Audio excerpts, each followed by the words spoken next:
Here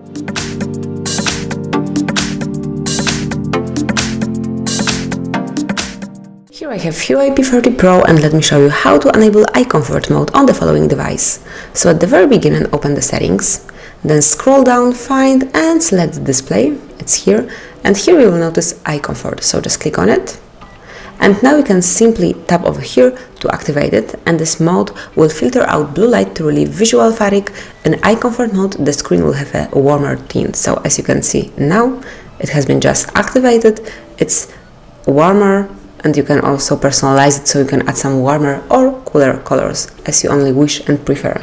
You can also schedule this mode for some particular period of time, so you can tap on schedule and then you can select start hour, so it can be, for example, 11 p.m. and then the end hour, it can be 6 a.m. next day.